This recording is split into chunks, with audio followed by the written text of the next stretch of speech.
I believe in liberty just like you do. I'm a fifth generation Oregon farmer, and I love my independence of living on the farm. I also like it when government leaves me alone, in a lot of ways. And not long ago, I got to meet a lady who actually is from my adopted hometown of Sublimity. Life is sublime in sublimity. A lady by the name of Diane Rourke, who I found out had served many years in the professional staff for the Republicans in Congress, in the U.S. House of Representatives, on the Intelligence Committee. And as I began to talk with her, I began to realize, as she was telling me the story about how she had personal experience as a professional staffer in the issues related to NSA and other programs, many programs, some of which she still can't talk about to this day. But more importantly, the fact that this woman tried to blow the whistle on unconstitutional spying on Americans back in the early days of the Bush administration and was shut down by Republicans and Democrats.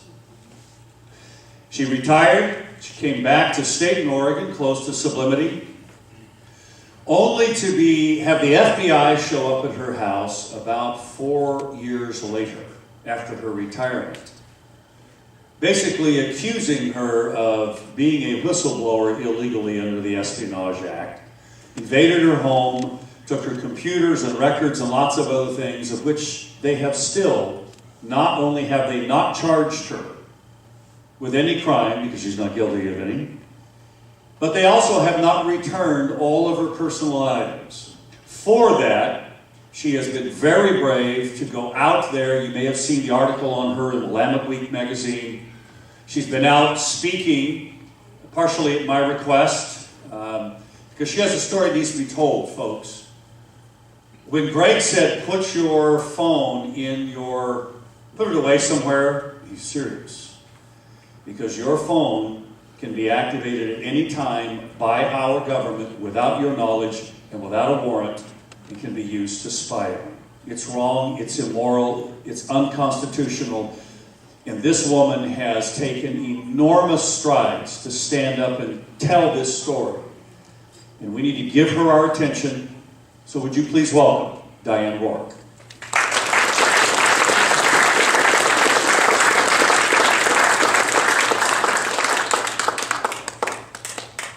She has my watch, by the way, to make sure she's only going to speak for 20 minutes. And I just took 5 of it. It's hard to squeeze this in, so I'm going to go pretty fast here. But I am here to tell you that our liberty, yours, mine, the entire country's, is at great risk. More than ever since the Civil War, I would say. Our republic is at risk because of this pervasive surveillance. It covers an unbelievable amount of your life, and there is no way to escape it, unfortunately. We are information that we would not give to our neighbors, perhaps even to our extended families. The government has all of that. They have an enormous amount of information on all of this. And this started with 9/11 and is justified by counterterrorism, but has been totally ineffective for counterterrorism. Why? Because there is so much data that they can't make any sense out of it. That's why. Further, the government has begun lying and misleading. They have deliberately kept this out of the courts as much as they could. It's now beginning to get there. They've lied to the Supreme Court twice. What would you call this? I would call it corruption. I would say this excessive power has already corrupted our republic and our government. And it's time that we take it back.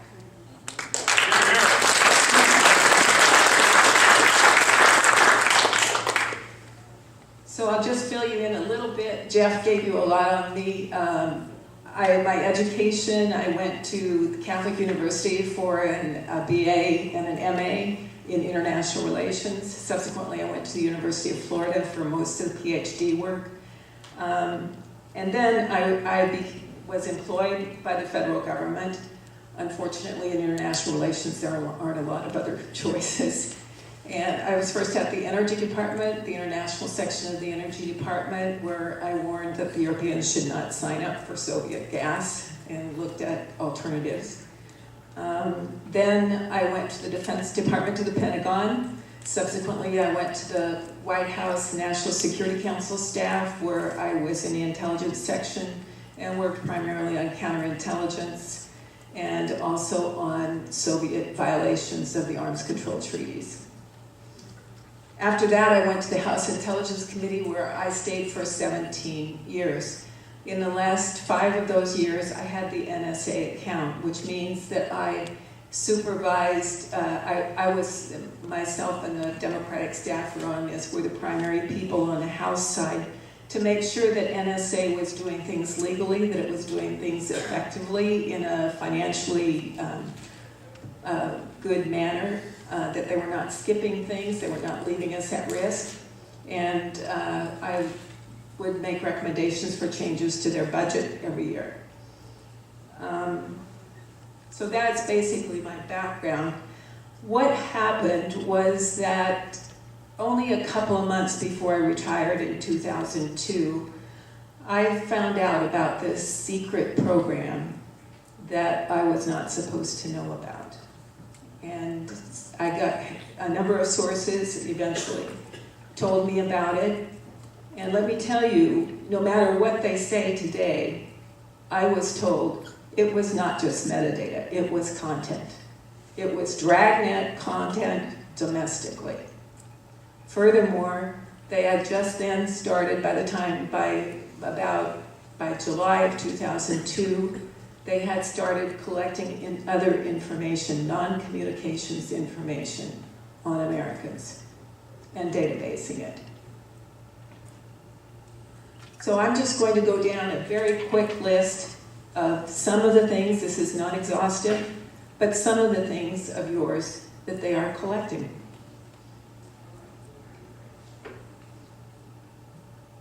Land phones, your cell phones, your emails, your texts, your Skype, your chats, your webcams, your social media postings, the FBI loves them.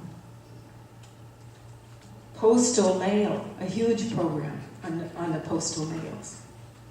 Business records other than communications. The Patriot Act is so broadly worded that they can go to any business and get any record and put a gag order on the owner. So he can't tell you that your records have been seeded.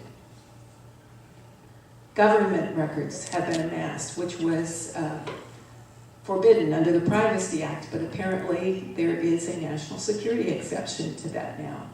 So all local and state and federal government records can be amalgamated in a federal database. That alone gives them an enormous amount of information about you, including gun licenses, of course. But if you think about it, what is there in this country that is a transaction of some sort that is not personal, that is not government or business? They have basically every transaction that you ever make.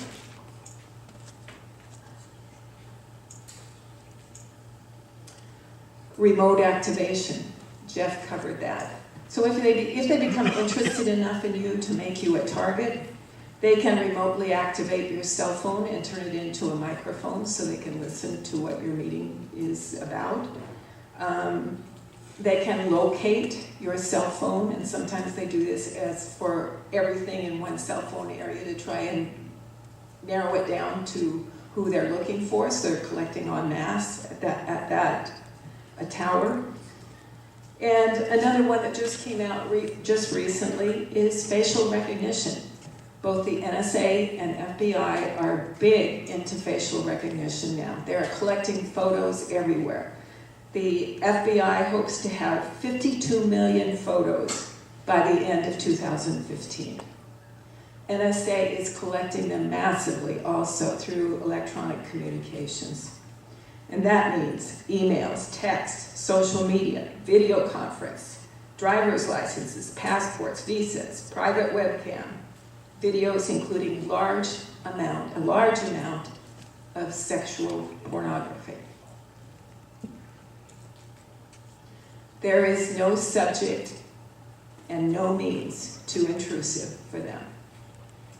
There is no content that is off limits. Their motto is collect it all, as shown in the Snowden documents. And what they told me before I left was, we're going to own the web. And they do. The Snowden documents have revealed it. They do own the web. As Glenn Greenwald, the primary reporter for the Snowden documents, said, there is no place to hide. There is basically almost nothing you can do except for not use electronics, use cash all the time, that might get you in trouble with the IRS, and basically live a life of 50 years ago, which would make you very inefficient. Now, the administration has argued not to worry. There are a lot of protections, and you're just fine unless you're doing something wrong. And that's not true at all. First of all, the effective protections were removed. One of the arguments I used when I went around and talked to a lot of people was, this is bad, this is unconstitutional, but at least restore the civil liberties protections that were there to begin with, that they deactivated.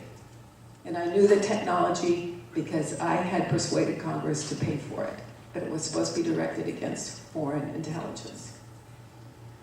And they still have not been restored, and that was automated tracking so that nobody can pull your file off the servers and not have somebody know about it. And the other one was encryption of domestic identities until there is a warrant, an individual warrant in hand. Those were two extremely effective ways to protect privacy if necessary, and they still are not in place. So the primary user of much of this data, given that it's domestic surveillance, the primary user is the FBI, not NSA.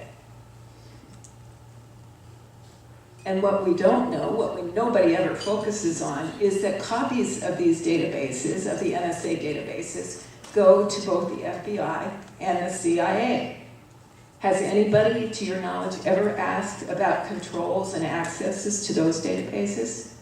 No. There's not a peep about it. And that's where the trouble really is. Apparently, CIA control through them for any reason whatsoever, and the FBI assures us that everything is fine there. So what other checks and balances do we have? Congress. Congress is an abomination on this issue, an absolute abomination. The intelligence committees have been given the lead by the leadership, and the leadership is foursquare behind the administration on this, and they appoint the intelligence committee members. We need new leadership. And then they insist that the only legislation in the House will consider, or Senate will consider, is legislation from the intelligence committees, which means nothing significant ever happens, including this last bill, which apparently raised more backdoor holes than it solved. What's the other? They also say, oh, you can depend on the courts, the FIS, the Foreign Intelligence Surveillance Court. They are watching this like a hawk. Well, the fact of the matter is, the FIS cannot deny a warrant. They have not been able to do so since 2008 in a legislation that was passed by Congress.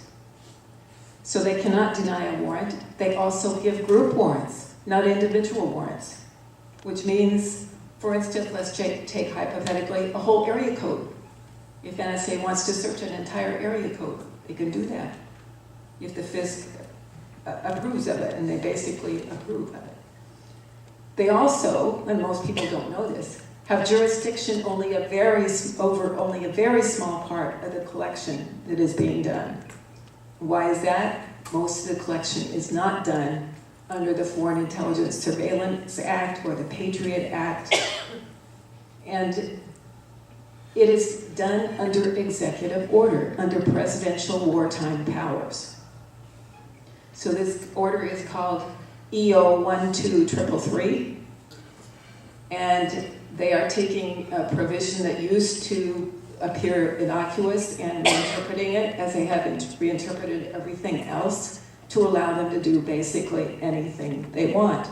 The FISC initially also, the Foreign Intelligence Surveillance Court, also initially said that they were unable to stop them because they did not have constitutional powers. They did not have the power to rule on a constitutionality of different things.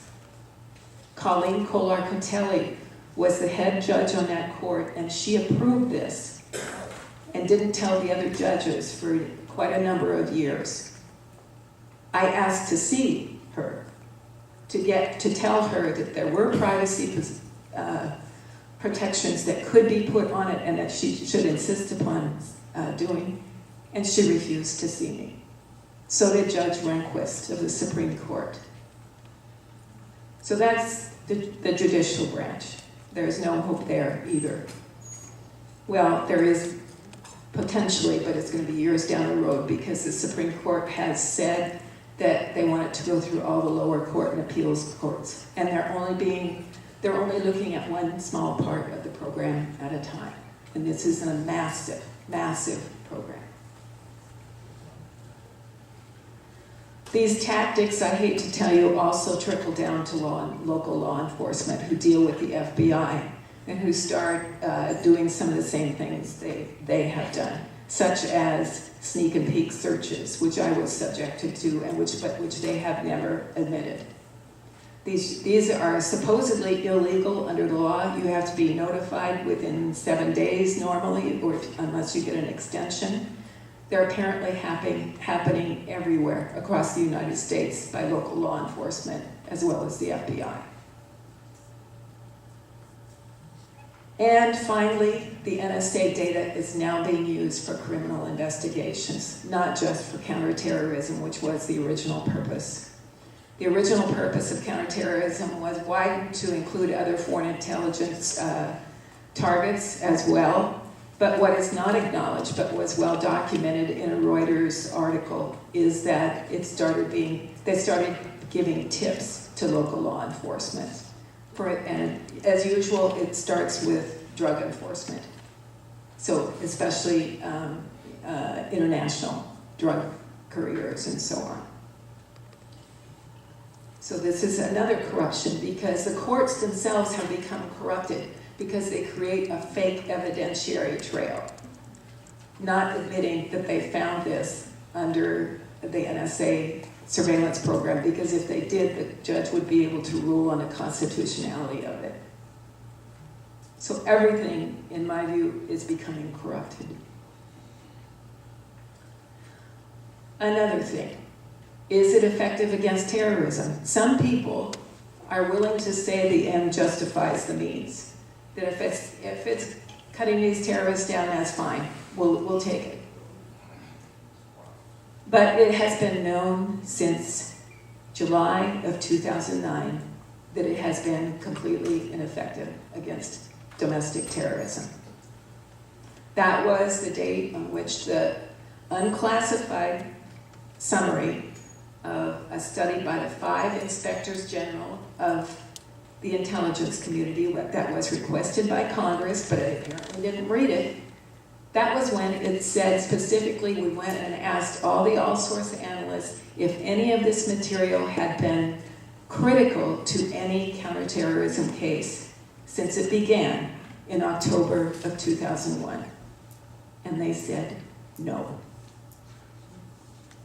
And since then, Judge Dick Leon has said the same thing, and the president's own panel that he appointed said the same thing. There is one judge that that went along with the government and everything, that disagreed, but it's clear it's not helping. And one of the reasons it's not helping is because they are drowning in their excessive data. They can't make sense of it. They can't automatically target and get targets to the analysts to look at. So it is completely ineffective. And just to give you a little more information on what they did to me, I argued with a lot of these people when I went to them, and I went to members to Nancy Pelosi and to Porter Goss on my own committee. I wrote them numerous memos over a 3-month period and kept them up with what was happening with evolving events, and kept trying to persuade them to do something about it, because they were among the gang of 4 who had been briefed on it. Nothing was ever done. Of course, nothing has been done since then. When I found out about the program, shortly afterwards, I talked to a former NSA senior official, and who was trying to improve relations between Congress and the NSA, and came to see me. And I told him what I had heard, and I said, if this is true, I am going to fry them. And you know what happened? They fried me instead. And they fried 4 of my friends as well.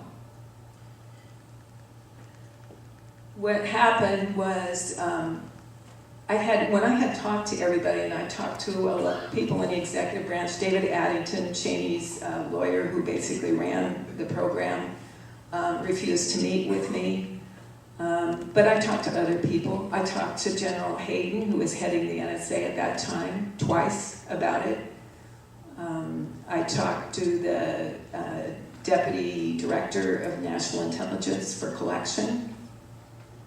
Everybody would listen, but they wouldn't say much, except for General Hayden, who gave me some valuable information that made me even more concerned. And everyone I talked to, every single one, agreed that it was going to leak. And as I said, because it is so obviously illegal. It is so obviously contrary to all the training that intelligence people have had about what they can and cannot do. And they all agreed. Well, I was really amazed it didn't leak for 4 years, until December of 2005. And at that time, I opened up the paper and I said, there was a headline across the front of it, and I said, wow, it finally came out. They immediately started an investigation with 20 FBI agents and 5 US prosecutors. So it was a big full court press, and the White House was determined that the culprit would be found, because very few people had been briefed into this program. So they were very hopeful that it could be, the leaker could be found this time. Finally, in August of 2006, they called me, the House General Counsel called me and said the FBI would like to know if you would voluntarily cooperate with their leak investigation. And I said, yes, I will cooperate, but I will not tell them my sources. So finally, in February of 2007, I went for a little meeting with them. It turned into an interrogation. And it turns out I was one of their prime suspects, because I had so vocally opposed it.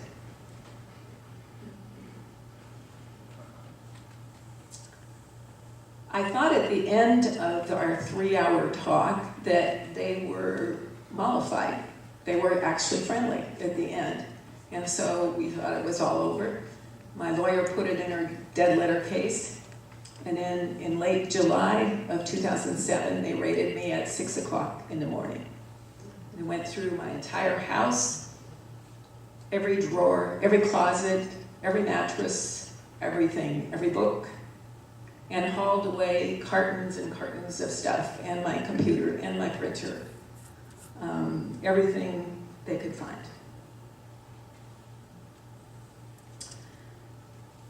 However, I was never indicted. It turns out 4 of my friends were also raided, 3 of them at the same time that I was. And the fourth one, Tom Drake, was raided in November of that year. You may have seen some of them on TV. Bill Binney is the one who developed part of the system that they incorporated into this domestic surveillance, which they could not have done without it.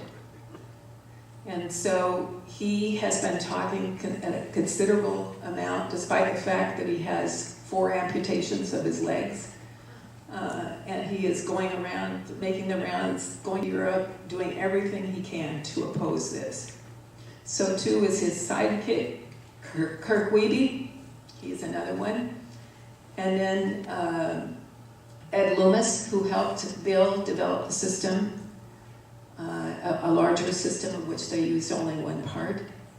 And finally, Tom Drake. Tom Drake was indicted.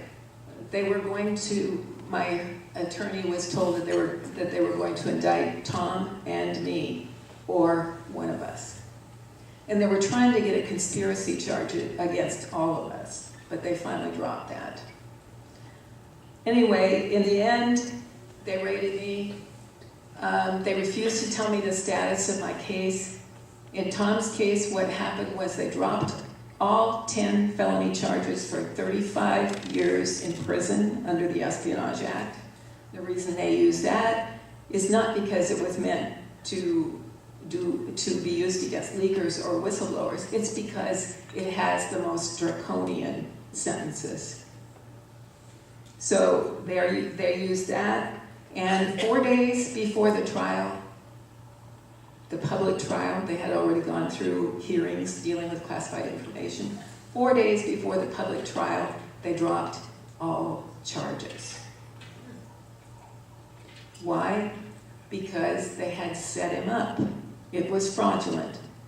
With both him and me, they couldn't find anything that we had done that they could charge us with. So they made up the charges. In my case, they came in December of 2009, long, 2.5 years after my interview with them. And they called my attorney and asked me to plead guilty to felony perjury at the interview.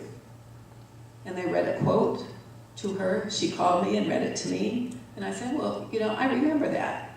Exactly. That sounds like just about an exact quote, but it was a different subject. And of course, they had covered up the top and the bottom of their notes so that she couldn't see the subject. And they were hoping we would not remember. And with Tom, what they did when they raided him, they allegedly found 5 documents that were not marked as classified, took them to NSA, which obligingly, retroactively classified them.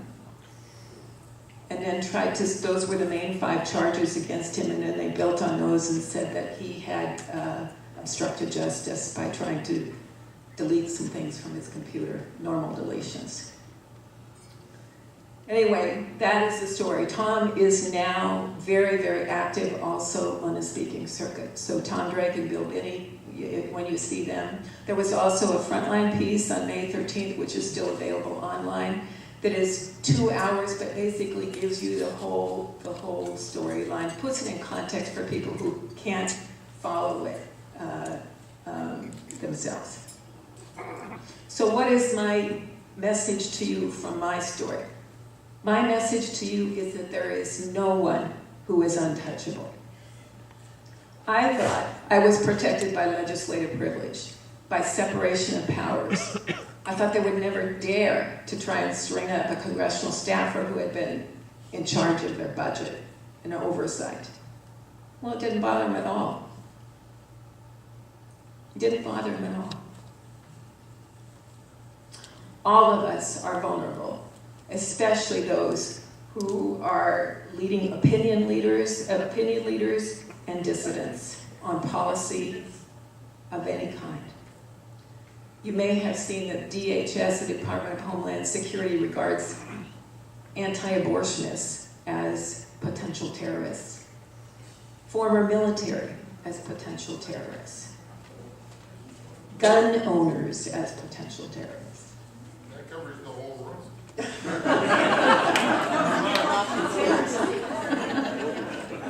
hope I'm on the list. I better be. If you're not on the list, you're not doing enough. Indeed, I often wonder the absence of congressional opposition to this and other opposition and the failure of reporters to take this up. I'm wondering what they have on them, you know? I'm just wondering if in key times they don't pull something out. And the Supreme Court. And the Supreme Court Yes, justices, and the Supreme Court. like the one that approved Obamacare.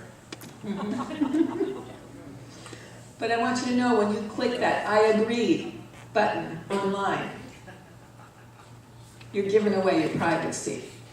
It's commercial tracking is equally bad, but the big difference, what's the big difference when people say, oh, well, they all track you, who cares? You know, the government tracks you too. The government has enormous power and control over you. Enormous.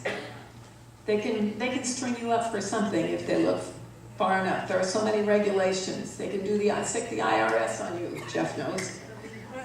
They can do dirty tricks. They can do so much against you. And it's just, and at the very minimum, what you're going to find is that the only news you will hear eventually is what the government wants you to hear. That's what's going to happen. So in conclusion,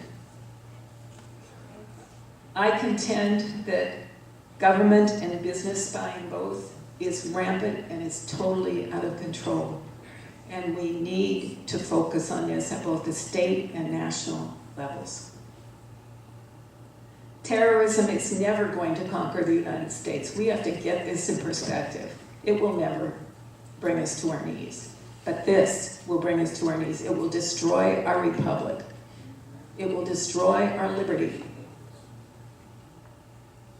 Unless we act, it will only worsen.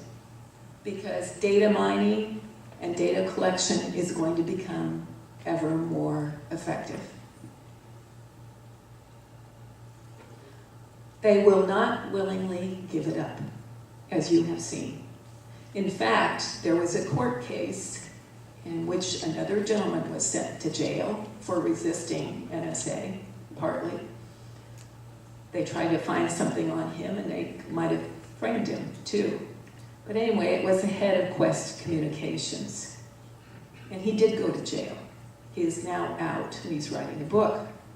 But in his submission, he revealed he was not allowed to use the NSA defense at court. That's another thing. They pulled state secrets, so he could not use that as his defense.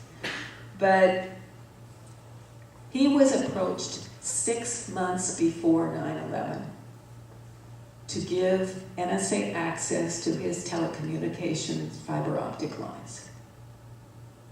He consulted his general counsel, and the general counsel said it was unconstitutional, so he told them no. And he ended up in prison.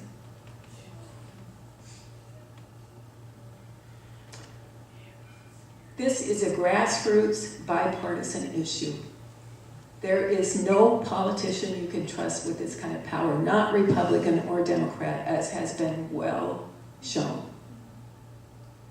We need to get active on this. We need to make sure that every single person who is nominated for, or runs for national office must declare himself on this issue so the voters know where he stands. Finally, the last closing thought is that I want you to know that Glenn Greenwald, the primary reporter on the Snowden documents, has been saying for some time that he has saved the worst. By far the worst was yet to come. I was hoping that he found the extremely compartmented intelligence programs that revealed who they were targeting. And we were told by a fellow named Russell Tice that they were tracking specifically all the elites, basically. You know, it was all three branches. It was Congress and congressional staff. It was judges, attorneys, international firms. It was their own executive branch people. I guess to see if they were towing the line, not leaking. People at the White House and the State Department, they're actually going after their own people. And by the way, Jim Risen, who broke the story originally, said when General Petraeus was found by his emails, by the way, by the emails database that the FBI had, this whole story came out.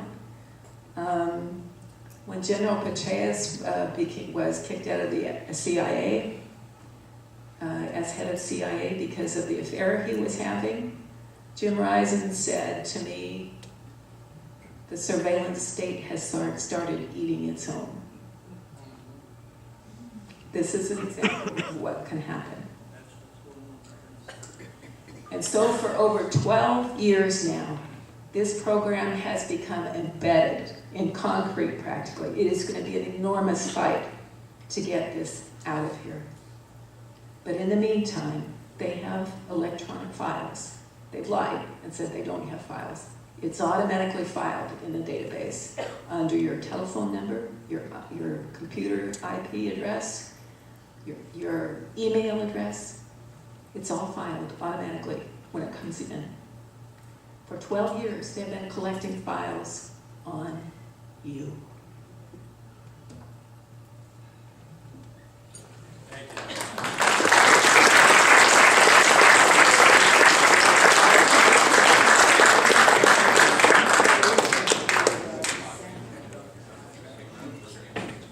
Okay, if we have a couple of questions. Yes, sir. It sounds like a sequel to The Bourne Identity or something. Actually, you know what it's like? It's the, what was that, Tom? Oh, go on, I can't think of the name of the movie now. Well, just today, a gentleman, a successful... Minority Report.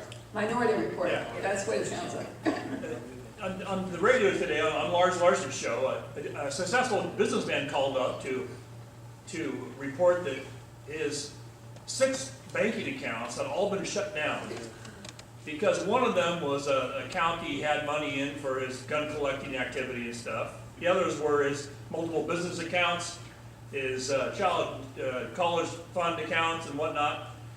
And he was told by Bank of America, Umpqua Bank, that they were complying with a request from the Department of Justice to cease business with people who are engaging in transactions with guns and ammunition.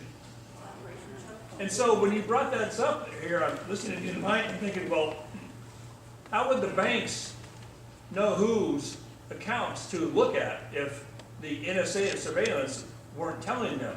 And so would you suspect that it was the Department of Justice, NSA, informing Umpqua Bank that this person has this?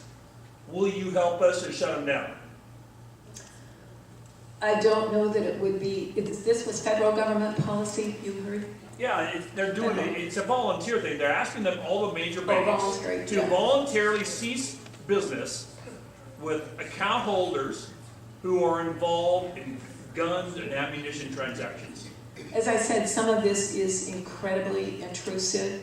Some of the things that have been mentioned under the business records provision, other than communications, include things like your credit rating, your credit transactions, your banking transactions. So, if that's the case, certainly, they could be.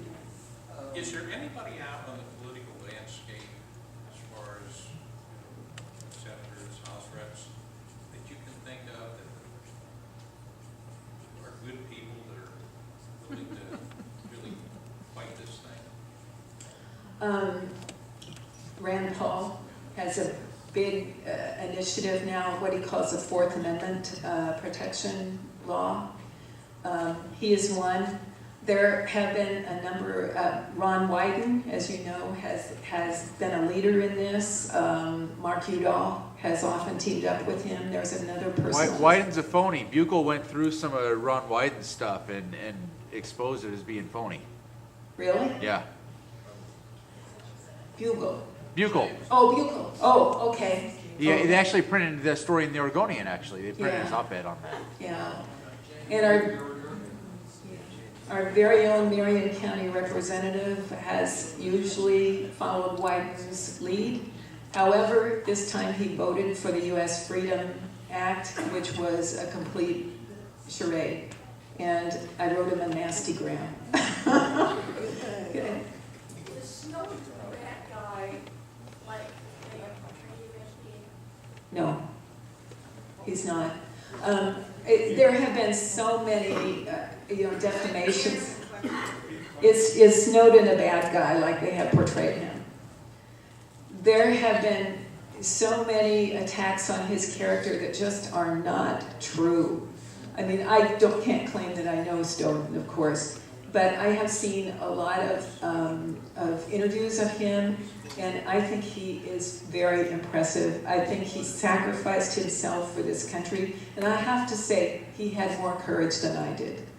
I fought this on the inside, but I didn't reveal classified information. I quit when I had reached a dead end, and he just decided he was going to do this for the country and ruin his life. And I have to say, too, one of the things they keep saying is that he has basically defected to Russia. He gave them all access to this in China and everything. That's not true. First of all, it's the administration's own incompetence that stuck him in Russia. And he got on a plane in Hong Kong to go to Ecuador through Moscow and Cuba. And after the plane was airborne, they revoked his passport. So when he got to Russia, he could not board another plane. And of course, Putin refused to hand him over. And then they're saying he deliberately defected to Russia. It's ridiculous. It's just ridiculous. Another thing is they said that he definitely gave them all, if he didn't give it to them, they now have it because they aren't as good an intelligence agency as I think they are if they don't have all that information now. Well, in point of fact, before he met Greenwald and Laura Poitras in Hong Kong and turned over all of the information to them. He did have 4 computers, but they were blank. But he had put all of it on thumb drives before, and he gave it all to them before they left town and before he took the airplane. So there was no data for them to steal. He had also given it to some other people in case something happened to him because he was afraid of an assassination attempt. But he had no data on him personally. That's just 2 examples of the type of things they're trying to pull. Yes? You've referred to the perpetrators as they. So who are they? The original perpetrators were, well, let me start. What happened was that after 9/11, President Bush felt really badly that this had happened on his watch. The intelligence community, having missed the whole thing, started publishing every threat, that came across their desk, and everybody was afraid of another attack imminently. They were afraid that we had been infiltrated by other foreign agents. And so George Tenet called Michael Hayden, the director of NSA, and asked him if there was anything he could put toward the fight, any additional thing. And every agency head was asked that. And he said, well, yeah, there's something I can do, but I would need authorization. I would need extra legal authority. And they said, don't worry about that. Don't worry about that. We'll take care of that. And then what happened, and the one that was driving this was Vice President Cheney and David Addington, his lawyer. David Addington has received very bad press on this as being kind of a bully also. But I have to tell you, I sat 6 feet away from him for years, and he was always very nice to me. But he refused to return my call. But anyway, so it really came out of Vice President Cheney's office primarily. Hayden was asked to come down and brief the president. I'm sure in a very short briefing, the president okayed it, and it went from there. And then afterward, they just kept adding and adding and adding more things. And this has happened under Obama too. It has greatly because of the 2008 FISA Amendments Act gave them a lot more authority. Yes. Based on your experience, and I understand what you're saying, your personal contact with it goes back to the Bush administration and that's very while. But the state of affairs as they are today,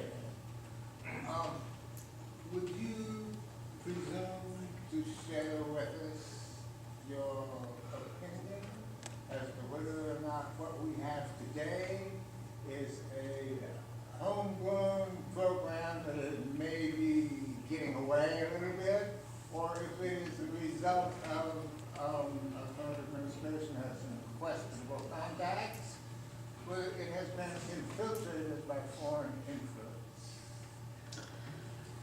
The question is whether this has been infiltrated by foreign influence or whether it just kind of got out of hand over the years. I would say they just kept adding to it. Both administrations have just kept adding to it. They started out with landlines. They then added cell phones. They then added non-communications. And it has grown dramatically, as I said, under Obama as well as under Bush. So there is plenty of blame to go around.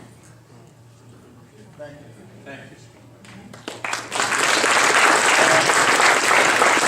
Diane is going to hang around here.